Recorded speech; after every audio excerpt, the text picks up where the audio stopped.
Hello दोस्तों, आप सभी को गुड मॉर्निंग, राधे राधे, शाम शाम। स्वागत है आप सभी का एक बार फिर से हमारे चैनल नॉलेज कॉर्नर में। और आज ये हमारी बिहार जीके जीएस की छठी क्लास होने वाली है, जिसमें हम बिहार जीके जीएस से संबंधित सवालों को देखेंगे जो आपके बीपीएससी की प्रारंभिक परीक्षा में और बीपीएससी जो है सीडीपीओ और बीपीएससी टीआरई 1 2 3 और उसके एग्ज़ाम में पूछे गए हैं। तो आप सभी से निवेदन है कि आप सभी लोग जो है वीडियो को लाइक करिएगा, वीडियो में लास्ट तक बने रहिएगा, चैनल को सब्सक्राइब कर लीजिएगा और बेल आइकन को प्रेस कर लीजिएगा। इसके अलावा अगर इस क्लास की पीडीएफ के लिए आप पीडीएफ प्राप्त करना चाहते हैं तो आप जो है पीडीएफ के लिए हमारे टेलीग्राम चैनल से जुड़ जाइएगा, जिसका लिंक आपको वीडियो के डिस्क्रिप्शन बॉक्स में मिल जाएगा। डेली क्लास की पीडीएफ आपको वहां पर मिल जाती है, जिसके माध्यम से आप जो है वीडियो के साथ साथ जो है पीडीएफ प्राप्त करके रिवीजन भी कर सकते हैं। देखिए, ये पीवाईक्यू आपके लिए काफ़ी ज़्यादा इंपॉर्टेंट होने वाले हैं, क्योंकि एग्ज़ाम में जो है सवाल यहीं से बनते हैं। एक स्टेप आगे और एक स्टेप पीछे से जो है सवाल बन सकते हैं, तो आपको एक्सप्लेनेशन भी बहुत ध्यान से पढ़ना है और प्रश्न भी बहुत ध्यान से पढ़ने हैं।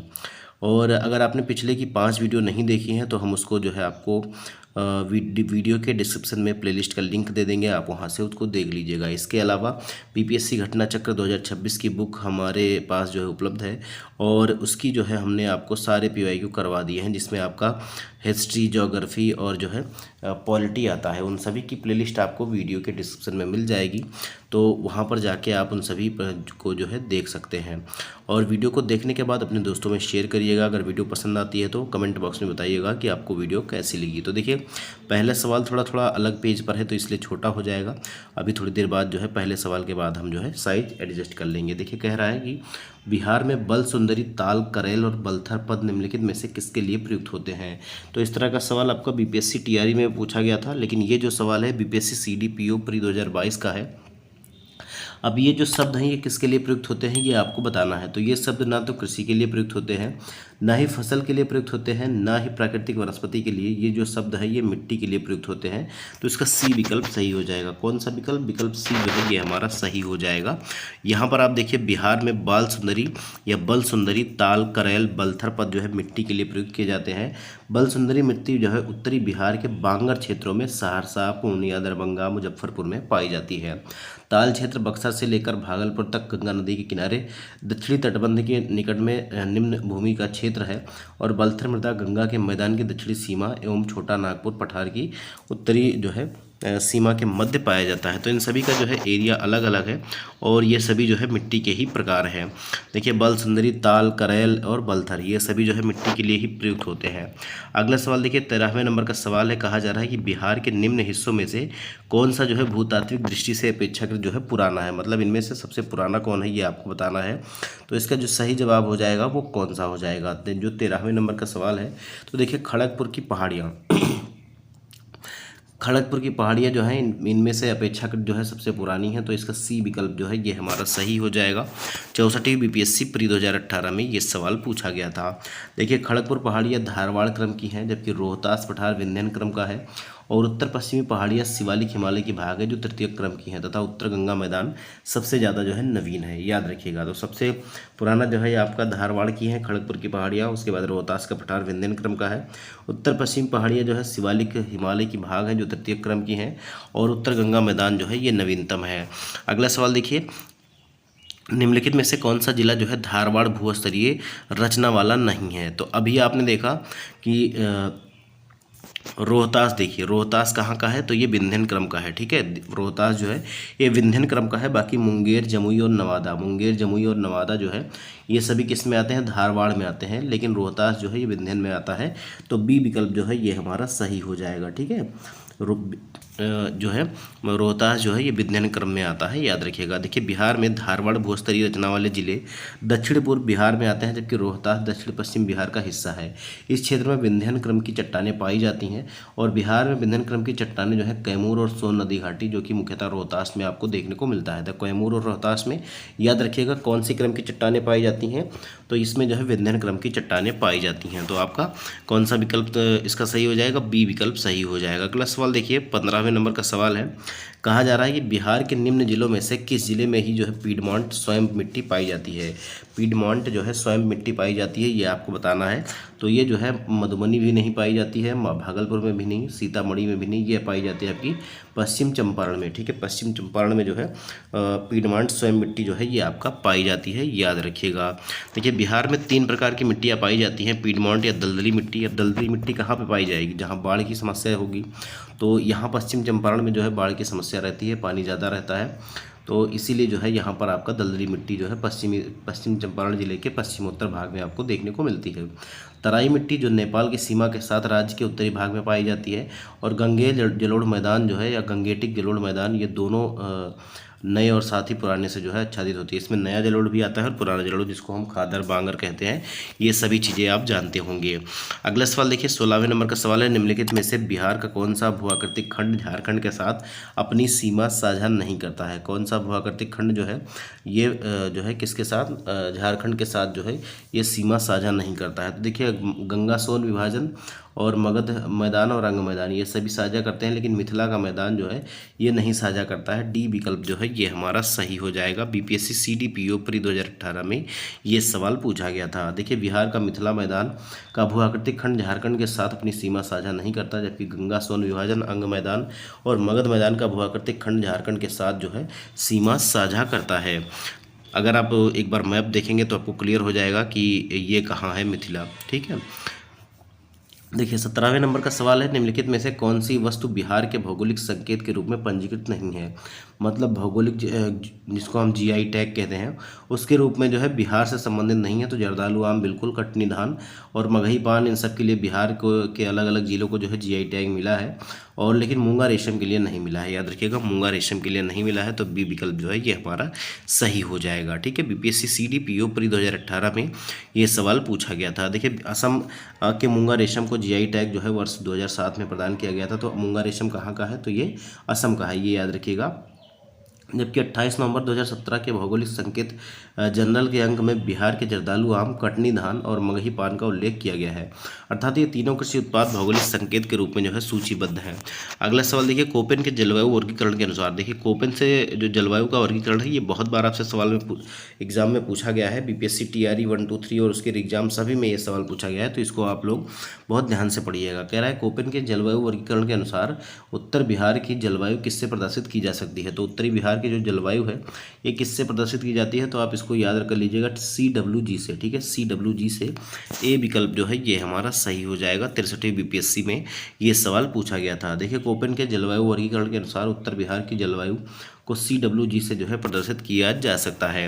अगला सवाल देखिए थॉर्नवेट। ठीक है, अब थॉर्नवेट का आ गया। देखिए BPSC स्कूल टीचर में पूछा गया सवाल है। थॉर्नवेट की योजना के अनुसार पूर्वी बिहार की जलवायु किस प्रकार की जलवायु है। देखिए थॉर्नवेट हो गए और कोपेन हो गए, इन सभी से सवाल आपके पूछे जाते हैं। तो इनके अनुसार जो है पूर्वी बिहार की जो जलवायु है ये C2 प्रकार की जलवायु है। तो ये आपका ए विकल्प जो है ये हमारा सही हो जाएगा। यहाँ पर लिखा भी हुआ है C2 का मतलब क्या होता है, नमी युक्त जो है उपाद्र जलवायु। ठीक है, तो C2 का मतलब यही होता है। देखिए बिहार के निम्न प्रशासनिक विभागीय जोड़ों में से किससे गंगा नदी नहीं बहती है। तो कहाँ से जो है गंगा नदी नहीं बहती है ये आपको बताना है। तो देखिए दरभंगा मुंगेर से तो बिल्कुल बहती है, पूर्णिया भागलपुर से भी बहती है, तिरहुत सारण से भी बहती है, लेकिन कोसी और मगध से जो है नहीं बहती है। याद रखिएगा कोसी और मगध से नहीं बहती है, तो इसका डी विकल्प जो है ये हमारा सही हो जाएगा।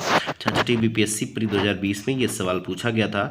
और यहाँ पर कहा भी जा रहा है कि गंगा नदी अपनी यात्रा के क्रम में बक्सर, भोजपुर, सारण, पटना, वैशाली, समस्तीपुर, बेगूसराय, खगड़िया, मुंगेर, भागलपुर, कटिहार आदि जिलों से जो है प्रवाहित होती है, और इस प्रकार यह कोसी मगध जोड़े में से किसी में भी प्रवाहित नहीं होती है।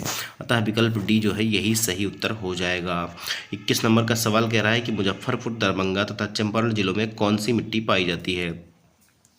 अधिकांशतः जो है कौन सी मिट्टी आपका पाई जाती है मुजफ्फरपुर, दरभंगा और चंपारण जिलों में। तो इसका सही जवाब कौन सा हो जाएगा, तो यहाँ पर जो है प्रत्येक वर्ष जो है थोड़ा बाढ़ आता है, इसीलिए यहाँ पर नवीन जलोढ़ आपको देखने को मिलता है या नवीन जलोढ़ आपको देखने को मिलती है। तो यहाँ पर बी विकल्प जो है ये हमारा सही हो जाएगा। 63वीं BPSC प्री 2017 में ये सवाल पूछा गया था। देखिए अगर आप BPSC TRE 4 की तैयारी कर रहे हैं तो मेरे हिसाब से अगर एक सजेशन मानेंगे, देखिए इंडिया का मैप भी आप सामने अपने लगा के रखिएगा और बिहार का मैप भी आप लोग सामने लगा के रखिएगा। 10 रुपये 5 रुपये का एक सादा मैप आता है, है उसको लेकर जो है 10-5 पीस जो है मैप ले लीजिएगा, बिहार का भी और जो है इंडिया का भी। और उसमें जो है बिहार के मैप में तो आप लोग ज़िले भरने की कोशिश कीजिएगा, 1-2 बार जो है देख के भरिएगा और उसके बाद जो है बिना देखे भरने का प्रयास करिएगा। और इंडिया के मैप में आप लोगों को जो है स्टेट भरना है, 2-3 बार आप जब देख के भरेंगे और ट्राई करते रहेंगे तो आपको याद हो जाएगी। तो इससे फ़ायदा ये होगा कि कौन सा स्टेट जो है कौन से दिशा में है, कहाँ पर पड़ता है, तो इसका आपको क्लियर हो जाएगा। दूसरी तरफ अगर आप बिहार के ज़िले भरेंगे तो आपको ये पता हो जाएगा कि कौन ज़िला जो है उत्तर में है, कौन ज़िला दक्षिण में है, कौन जो है पूर्व में है, कौन पश्चिम में है, और सभी आपको पता चल जाएगा कि कौन कौन सी नदियाँ जो है कहाँ से निकलती हैं। तो यहाँ पर देखिए दरभंगा, मुजफ्फरपुर और चंपारण जिलों में नवीन जलोढ़ मिट्टी पाई जाती है। गंडक, बूढ़ी गंडक, बागमती आदि नदियों द्वारा प्रत्येक वर्ष बाढ़ के पानी से लाए गए मलबों या गाद के निक्षेपण से नवीन जलोढ़ मिट्टी का निर्माण यहाँ पर होता है। यह मिट्टी धान, गेहूँ, पटसन, गन्ना जैसे फसलों के लिए उत्पादन में जो है काफ़ी ज़्यादा सहायक होती है। अगला सवाल देखिए, कहा जा रहा है कैमूर पठार किसके लिए प्रसिद्ध है। तो कैमूर का पठार किसके लिए प्रसिद्ध है, तो आप सभी लोग जानते होंगे। कैमूर का पठार ना तो तांबा, ना लिथियम, ना बॉक्साइट के लिए प्रसिद्ध है, ये जो है चूना पत्थर के लिए प्रसिद्ध है। याद रखिएगा, चूना पत्थर के लिए प्रसिद्ध है, इसीलिए इसका कौन सा विकल्प सही हो जाएगा, तो इसका विकल्प नंबर जो है बी आपका सही हो जाएगा। अगला सवाल देखिए, 23 नंबर का जो सवाल है इसमें क्या कहा जा रहा है। सबसे पहले इसका एक्सप्लेनेशन देख लेते हैं। देखिए, कैमूर का पठार जो है चूना पत्थर के लिए प्रसिद्ध है। कैमूर पठार रोहतास और कैमूर जिले में स्थित है। यह पठार शैल, चूना पत्थर और बलुआ पत्थर से निर्मित है। इस पठार के चूना पत्थर के आधार पर जो है बंजारी में सीमेंट उद्योग स्थापित है। सीमेंट के उद्योग में जो है चूना पत्थर या कच्चा माल जो है इस्तेमाल होता है, तो इसीलिए जो है कैमूर के आसपास जो है आपको जो है सीमेंट उद्योग विकसित होता देखने को मिलेगा। देखिए, उत्तर बिहार किसके लिए प्रसिद्ध है। उत्तरी बिहार जो है ये किसके लिए प्रसिद्ध है, ये आपको बताना है।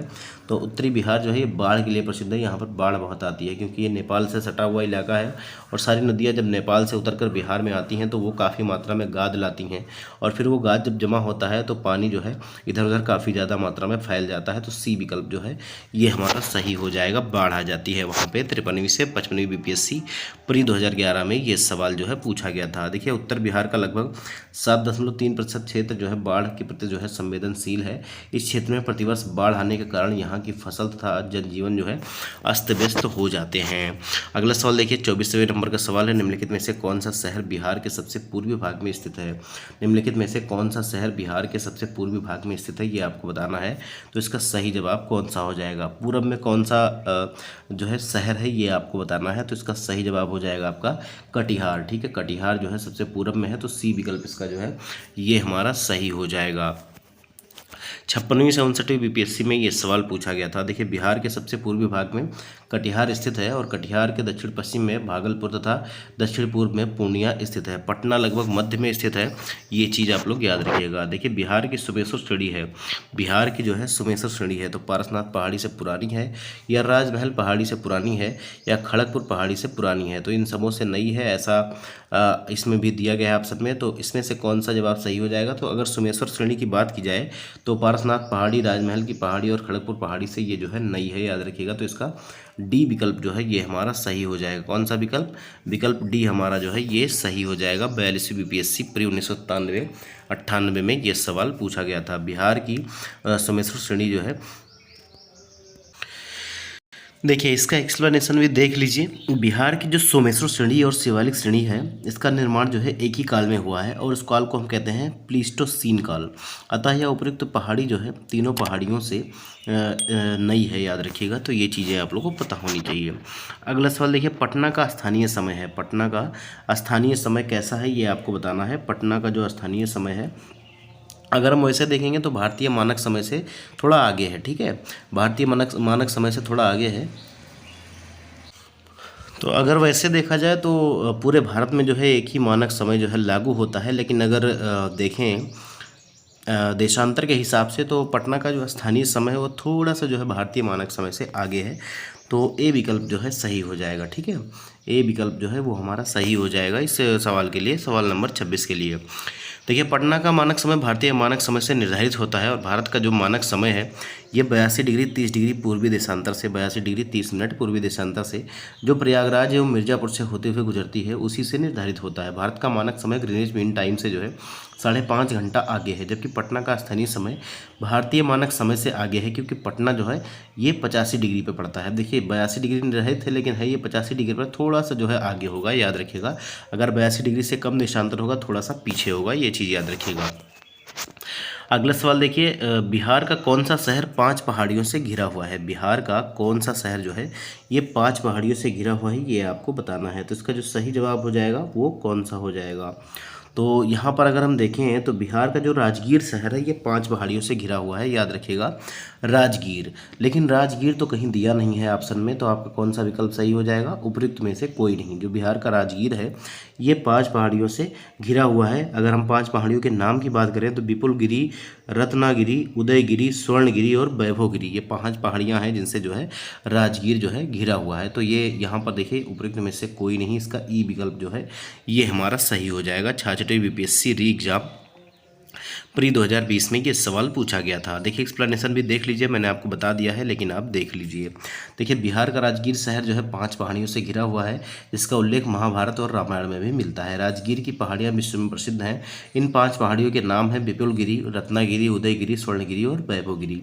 गया 3 ओर से छोटी और पथरीली पहाड़ियों से घिरा हुआ है, जिनका नाम है मंगला गौरी, श्रृंगस्थान और रामशिला और ब्रह्मयोनि। ठीक है, तो ये आपका जो 3 छोटी छोटी पहाड़ियाँ हैं इनसे जो है आपका कौन सा शहर घिरा हुआ है? तो ये गया है।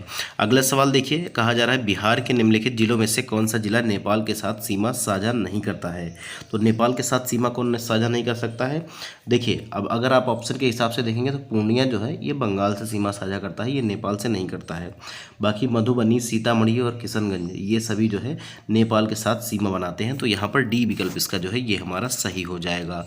देखिए बिहार जो है नेपाल के साथ 729 किलोमीटर की लंबी अंतर्राष्ट्रीय सीमा जो है साझा करता है, और नेपाल के साथ बिहार के 7 जिले सीतामढ़ी, किशनगंज, अररिया, सुपौल, मधुबनी, पूर्वी चंपारण, पश्चिम चंपारण जो है ये सीमा साझा करते हैं। तो कितने जिले? 7 जिले। कौन कौन से? सीतामढ़ी, किशनगंज, अररिया, सुपौल, मधुबनी और पूर्वी चंपारण या पश्चिम चंपारण। अब अगर देखेंगे, अगर इधर से जोड़ा जाए उत्तर प्रदेश के साइड से, तो पूर्वी चंपारण, पश्चिम चंपारण, मधुबनी, सुपौल, अररिया और किशनगंज, ये क्रम हो जाएगा आपका। तो ये आप दोनों तरह से याद रख सकते हैं। अब यहाँ पर हमारा जो है भौगोलिक परिदृश्य जो है कंप्लीट हो जाता है बिहार का।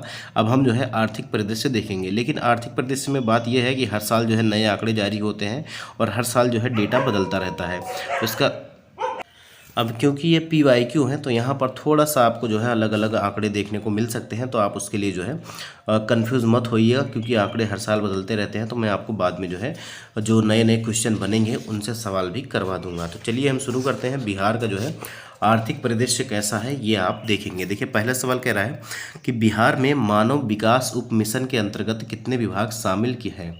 ठीक है, बिहार में मानव विकास उप मिशन के तहत जो है कितने विभाग जो है शामिल है ये आपको बताना है।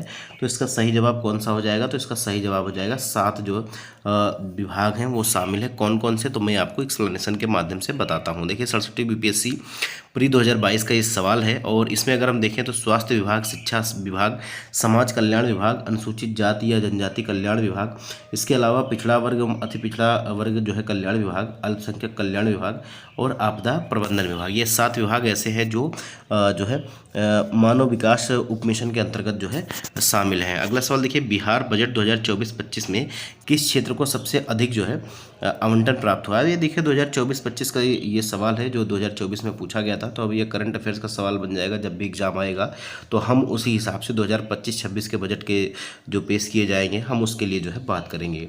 तो यहाँ पर जो है इसको आप भूल जाइएगा। अभी अगर हम देखें तो ये किसके लिए सबसे ज़्यादा जो है अधिक आवंटन प्राप्त हुआ था? तो ये शिक्षा के लिए प्राप्त हुआ था। याद रखिएगा डी विकल्प जो है ये हमारा सही हो जाएगा।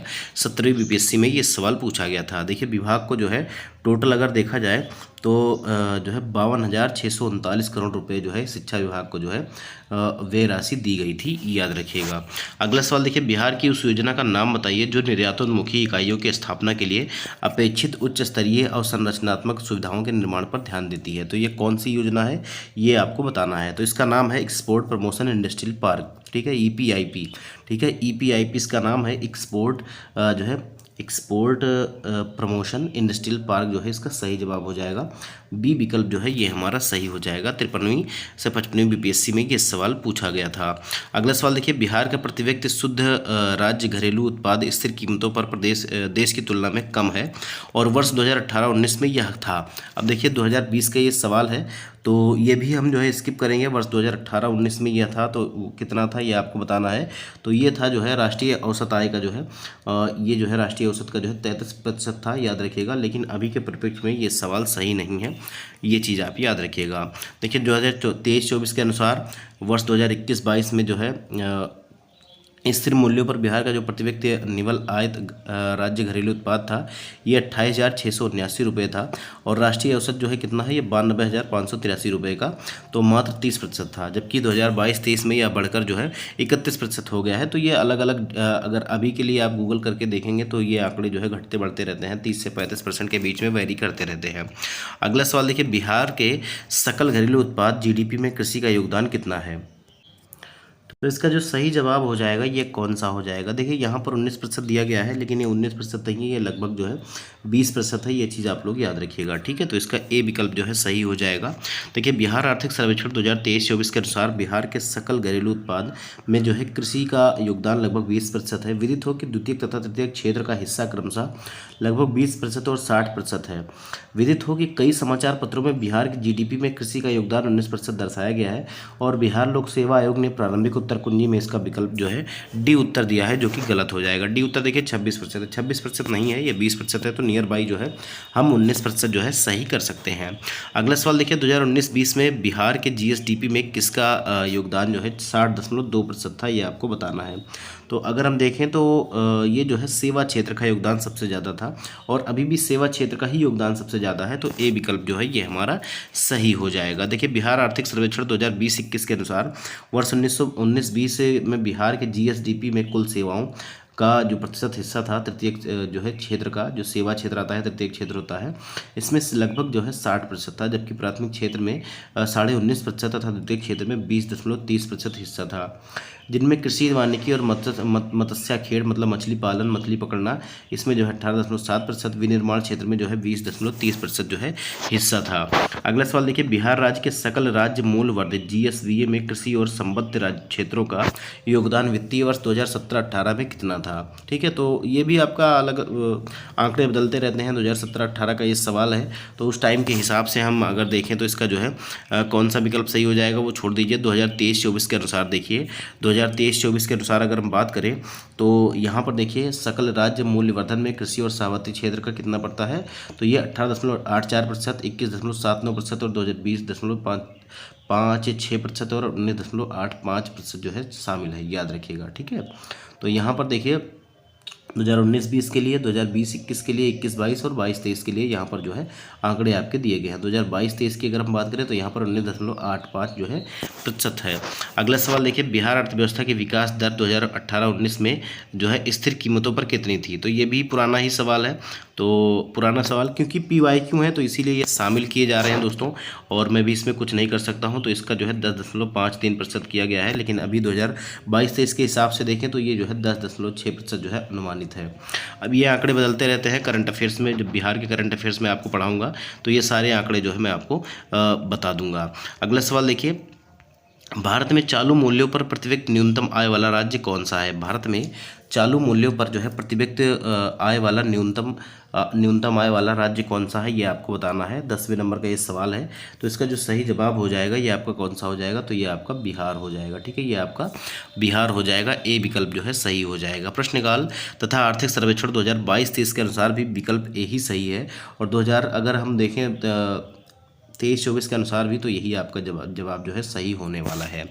अगला सवाल देखिए, 11वें नंबर का जो सवाल है, कहा जा रहा है कि बिहार की कुल श्रम शक्ति में कृषि श्रमिकों का अनुपात जो है कितना है। देखिए अब ये 2005 का सवाल है, और अगर आज के परिप्रेक्ष्य में देखें तो 50 से 60% जो आबादी है, बहुत सारी ढेर सारी आबादी, आप सभी लोग जानते हैं आधे से ज़्यादा आबादी अभी भी जो है बिहार में जो है कृषि पर आधारित है, ठीक है, कृषि पर है। तो यहाँ पर जो है हम इसमें से कोई भी जवाब जो है सही नहीं कर सकते हैं। और अगर देखिए, अगर पीरियोडिक लेबर फोर्स सर्वे की अगर हम बात करें लेटेस्ट में, तो ये आपका लगभग 49.6%, मतलब हम 50% कह सकते हैं कि बिहार के जो है जो 50% जनसंख्या है वो कृषि श्रमिकों का अनुपात है, याद रखिएगा। तो यहाँ पर जो है इसका कोई भी विकल्प जो है सही नहीं होगा उस टाइम के अनुसार, इसीलिए जो है स्टार मार्क कर दिया गया है। और 2022-23 के अनुसार अगर हम देखेंगे तो जो मैंने अभी आपको बताया, देखिए ये 48.6% जो है ये नियोजित था कृषि में, ठीक है। अभी जो है ये आंकड़े इधर से उधर हो सकते हैं, बदल सकते हैं, हर साल जो है इकोनॉमिक सर्वे आता है तो ये जो है आपका अलग अलग हो सकता है। तो आज के सेशन में दोस्तों इतना ही सवाल थे, मिलते हैं अगले वीडियो में। और इस 1-2 क्लास में हम जो है ये आपका आर्थिक सर्वे भी कंप्लीट कर लेंगे, और उसके बाद जो है बिहार का जो है आर्थिक सर्वेक्षण भी पढ़ लेंगे, जो आपका 2024-25 में या 2023-24 का जो लेटेस्ट होगा। तो मिलते हैं अगले वीडियो में, तब तक के लिए वीडियो को लाइक करिएगा दोस्तों, वीडियो को अपने दोस्तों में शेयर भी करिएगा, कमेंट बॉक्स में कमेंट करके बताइएगा कि आपको वीडियो कैसी लगी, चैनल को सब्सक्राइब जरूर करिएगा। मिलते हैं अगले वीडियो में, तब तक के लिए जय हिंद, जय भारत, नमस्कार।